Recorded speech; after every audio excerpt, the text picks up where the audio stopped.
वासुदेवाय। ओम ज्ञानतिमिरान्धस्य ज्ञानाञ्जनशलाकया चक्षुर्मीलितं येन तस्मै श्रीगुरुवे नमः। हे कृष्ण करुणा सिंधु दीनबंधु जगत्पते गोपेश गोपिका कांत राधा कांत नमस्तुते। तप्त कांचन गौरांगी राधे वृंदावनेश्वरी वृषभानुसुते देवी प्रणमामि हरिप्रिये। वाञ्छाकल्पतरुर्भक्ष कृपा सिन्धुभ्येव च पतितानां पावनेभ्यो वैष्णवेभ्यो नमो नमः। जय श्री कृष्ण चैतन्य प्रभु नित्यानंद श्री अद्वैत गदाधर श्रीवासादि गौर भक्त वृंद। हरे कृष्णा कृष्णा कृष्णा हरे हरे हरे राम राम राम हरे हरे। हरे कृष्ण। तो आप सभी का स्वागत है आज के इस भगवद गीता कक्षा में। और आज हम चर्चा करेंगे श्रीमद् भगवद गीता अध्याय 2 श्लोक संख्या 63। क्रोधाद् भवति सम्मोहः सम्मोहात् स्मृति विभ्रमः स्मृतिभ्रंशात् बुद्धिनाशो बुद्धिनाशात् प्रणश्यति। क्रोधाद् भवति सम्मोहः सम्मोहात् स्मृति विभ्रमः स्मृतिभ्रंशात् बुद्धिनाशो बुद्धिनाशात् प्रणश्यति। क्रोधाद् भवति सम्मोहः सम्मोहात् स्मृति विभ्रमः स्मृतिभ्रंशात् बुद्धिनाशो बुद्धिनाशात् प्रणश्यति। इसका अनुवाद इस प्रकार है। क्रोध से पूर्ण मोह उत्पन्न होता है और मोह से स्मरण शक्ति का विभ्रम हो जाता है। जब स्मरण शक्ति भ्रमित हो जाती है तो बुद्धि नष्ट हो जाती है और बुद्धि नष्ट होने पर मनुष्य भवकूप में पुनः गिर जाता है।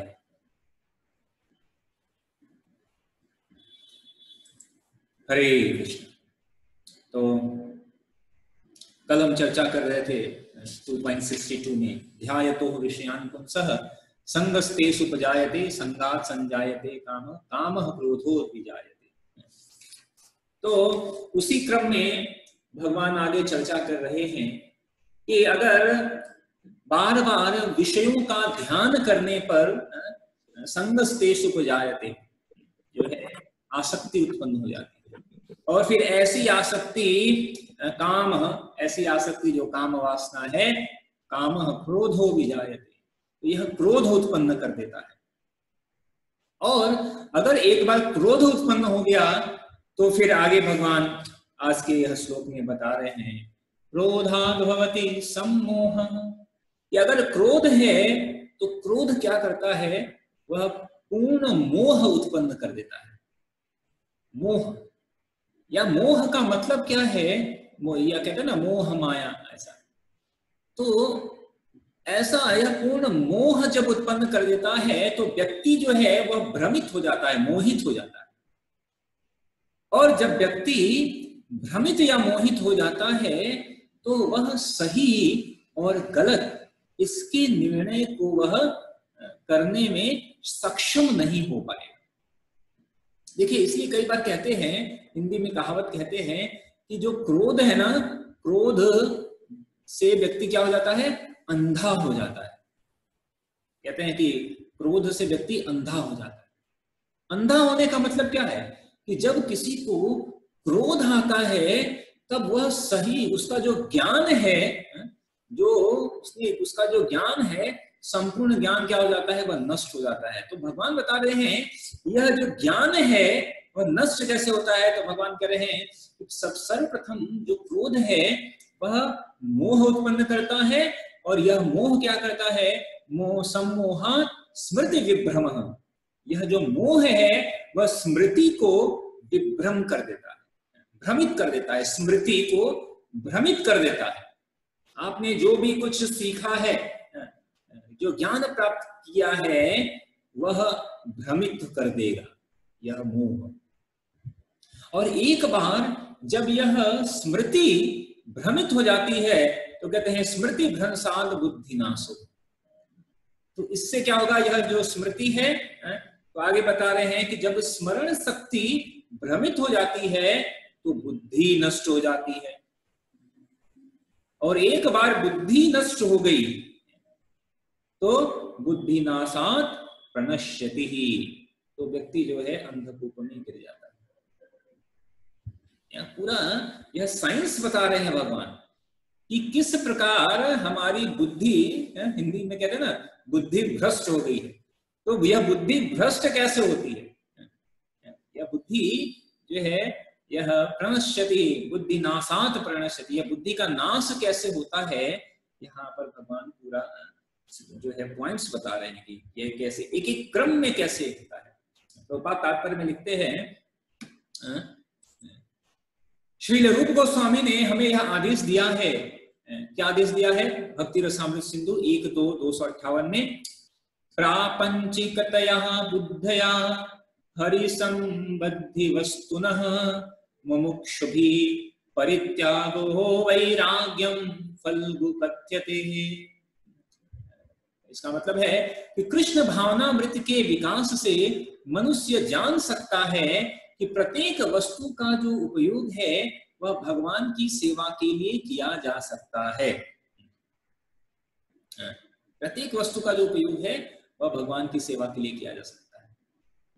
जो कृष्ण भावनामृत के ज्ञान से रहित है वे कृत्रिम ढंग से भौतिक विषयों से बचने का प्रयास करते हैं, फलतः वे भव बंधन से मोक्ष की कामना करते हुए भी वैराग्य की चरम अवस्था को प्राप्त नहीं कर पाते।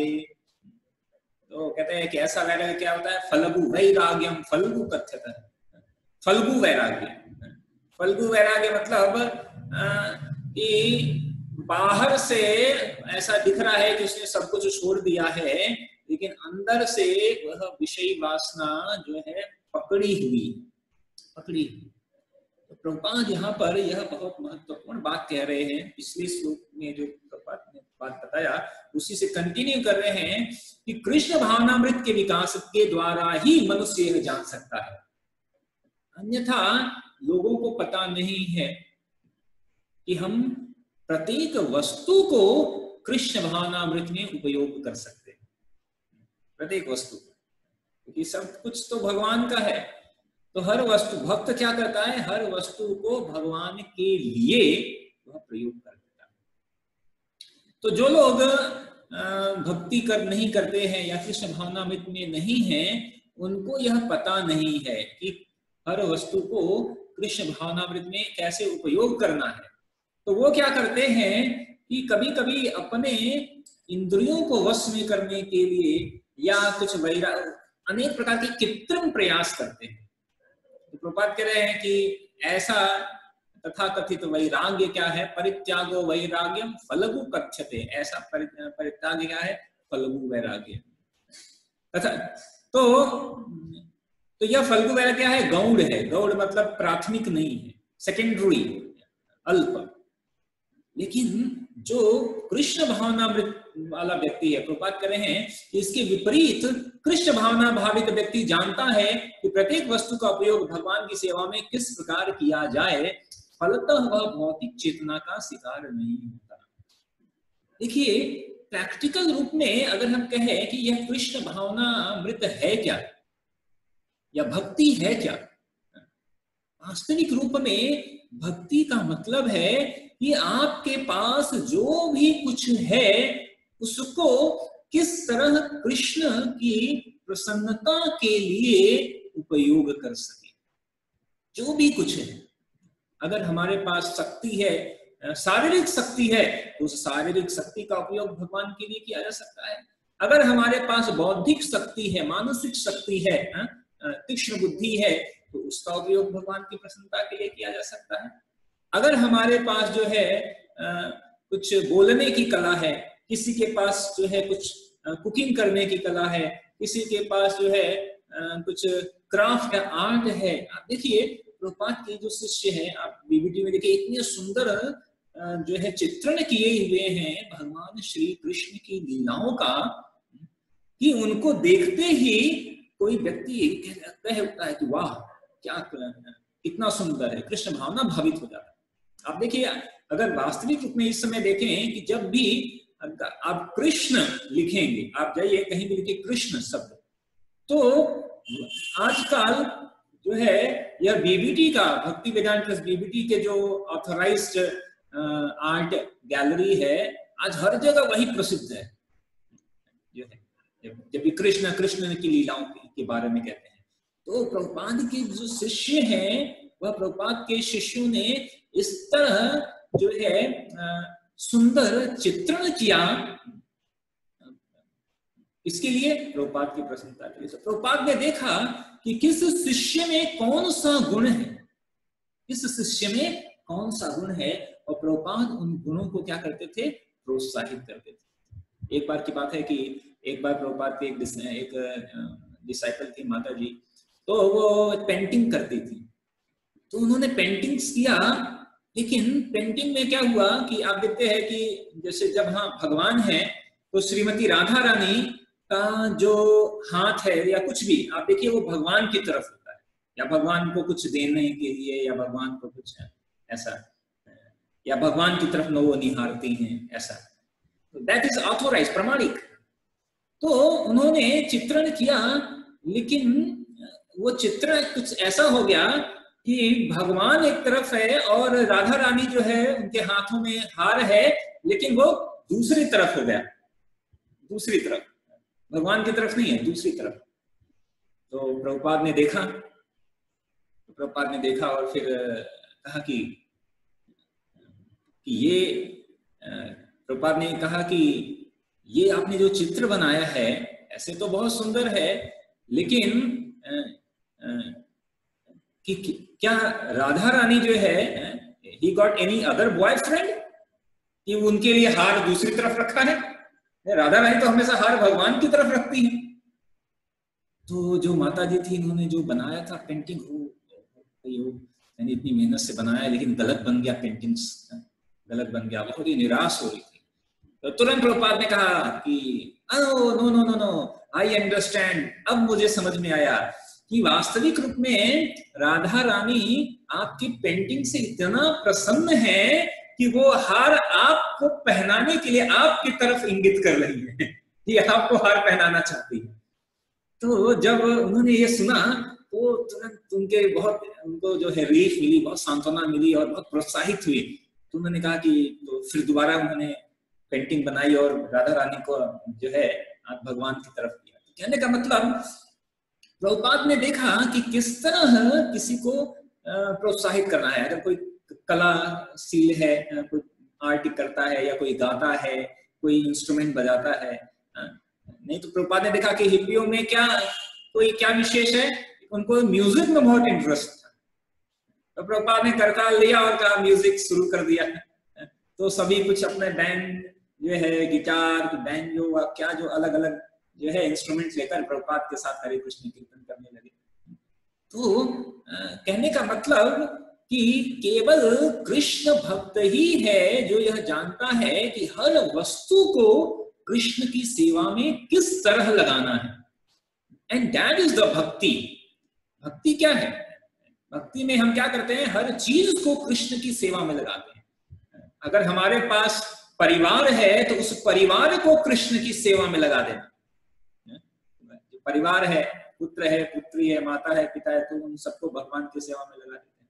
किसी के पास कोई वस्तु है, धन है, कहते हैं ना तन मन धन, जो भी कुछ है वह भगवान की सेवा में लगा।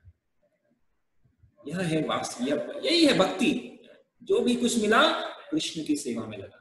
तो यह कला केवल कौन जानता है? केवल भक्त ही जानते हैं। आगे प्रभुपाद क्या कह रहे हैं? आगे कह रहे हैं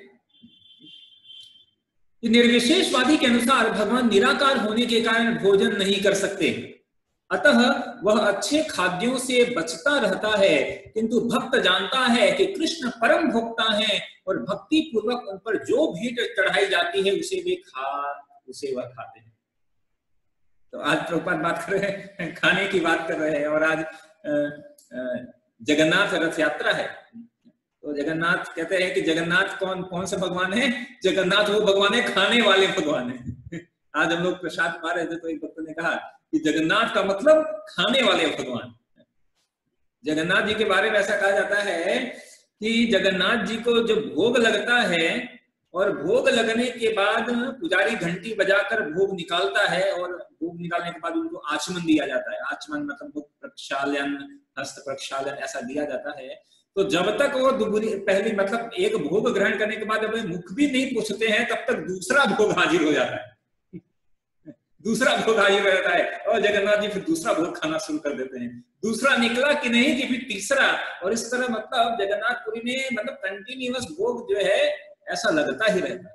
आज मैं पढ़ भी रहा था तो उसमें कह रहे थे कि जगन्नाथ मंदिर में जो भोग है कहते हैं कि कभी भी इतने लोग आते हैं, बड़े से बड़ा उत्सव हो या कुछ भी हो, लेकिन उसमें कभी भी प्रसाद कम नहीं पड़ता है। और साथ ही साथ उन्होंने एक और आश्चर्य की बात बताई कि जैसे ही भगवान के मंदिर का पट बंद हुआ ना, तो चाहे अनलिमिटेड प्रसाद हो, सारा प्रसाद खत्म हो जाता है। मंदिर बंद होते ही प्रसाद खत्म, उसके बाद आप मंदिर बंद होने के कुछ देर के बाद जाओ कि प्रसाद नहीं, सब खत्म हो जाता है। तो जब तक मंदिर खुला है तब तक अनलिमिटेड लोग आए तो भी प्रसाद है, और फिर मंदिर बंद होते ही सारा प्रसाद खत्म हो जाता है। ऐसे जो है भगवान जगन्नाथ जो है कहते हैं, इसीलिए उसको कहते हैं अन्न क्षेत्र। अन्न क्षेत्र, वहां पर केवल प्रसाद, बिना किसी भेदभाव के लोग जो है एक ही थाली में भी लोग प्रसाद खाते हैं। वहां पे कहते हैं प्रसाद जैसे जूठा नहीं माना जाता है, एक ही थाली में जो है। एक बार हम लोग जगन्नाथपुरी गए थे तो सारे भक्त बहुत उत्साहित थे। किस लिए उत्साहित थे?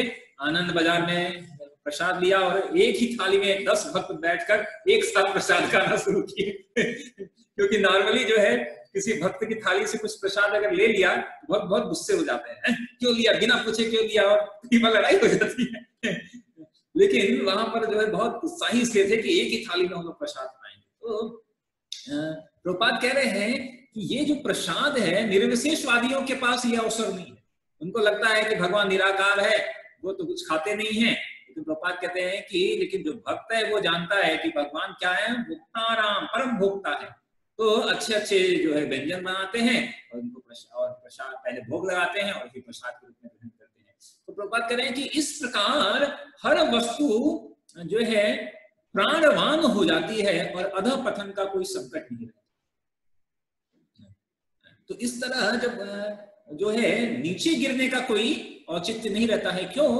क्योंकि हम हर वस्तु को भगवान की सेवा में लगा देते हैं। ठीक है, तो इसलिए प्रभुपाद करें आगे कि भक्त कृष्ण भावनामृत में रहकर प्रसाद ग्रहण करता है, जबकि अभक्त इसे पदार्थ के रूप में तिरस्कार कर देता है। वो सोचता है कि ये भी पदार्थ है, ये सामान्य पदार्थ है, भौतिक पदार्थ है। लेकिन भक्त जानता है कि कृष्ण और कृष्ण प्रसाद में कोई अंतर नहीं है। तो जो निर्विशेषवादी हैं, ऐसे अपनी कृत्रिम त्याग के कारण जीवन का भोग नहीं पाता। यही कारण है कि मन के थोड़े से विचलन में वह पुनः भवकूप में गिर जाता है। तो उसने वो भोग भी त्याग भी रहा है, लेकिन पूर्ण रूप से त्यागा भी नहीं है और भोग भी नहीं पाया, तो वह विचलित हो जाता है। लेकिन जो भक्त है, क्योंकि वह पूर्णतः कृष्ण के लिए पूर्णतः अर्पित करके कृष्ण प्रसाद ग्रहण करते हैं, हर चीज को भगवान की सेवा में लगाते हैं, तो वह कभी नहीं गिरते हैं। तो प्रभुपाद ये सारा क्यों बता रहे हैं? क्योंकि वास्तविक रूप में यह प्रभुपाद ने कहा ना, बुद्धि नाशात। तो यह कनेक्शन क्या इसका है? यह उसी से कनेक्शन है कि वास्तविक रूप में जब मोह उत्पन्न हो जाता है तो व्यक्ति समझ नहीं पाता है कि जो है यह जो वह भगवान को भी पूर्ण रूप में समझ नहीं पाता। तो यह इस तरह यह चक्र होता है, चलता है कि जैसे ही क्रोध उत्पन्न हुआ, इसलिए शास्त्र में कहा गया है कि काम, क्रोध और लोभ ये 3 नरक के द्वार कहे गए हैं। काम, क्रोध और लोभ 3 नरक के द्वार बताए गए। तो क्रोध भी बहुत ही हमें बचना चाहिए क्रोध से। अभी कुछ दिन नहीं, आई थिंक कुछ सालों पहले हम लोग, मैं एक सेमिनार दे रहा था, तो उसके लिए मैं रिसर्च कर रहा था। तो मैंने उसमें एक रिसर्च में देखा, एक लेक्चर में सुना है वास्तविक में, तो बता रहे थे ये सत्य घटना है कि एक एक पति पत्नी थे, आपस में लड़ाई कर रहे थे, ऐसे कुछ बहस हो रही थी और बहस इतना इंटेंस होता गया, क्रोध में आते गया, क्रोध में आते गया, और वो व्यक्ति जो है इतना क्रोधित हो गया कि पास में उसका बहुत ही वो नवजात शिशु सोया हुआ था, उसको उठाकर वो 5वीं मंजिल से नीचे फेंक दिया। और उसके बाद फिर बाद में उसको पुलिस आई, पकड़ के ले गई। बाद में उससे पूछा गया कि आपने ये ऐसा क्यों किया? उसने कहा कि मुझे पता ही नहीं चला कि मैंने क्या किया। इतना जो क्रोध है, इतना जब सर पे चढ़ जाता है, तो क्यों?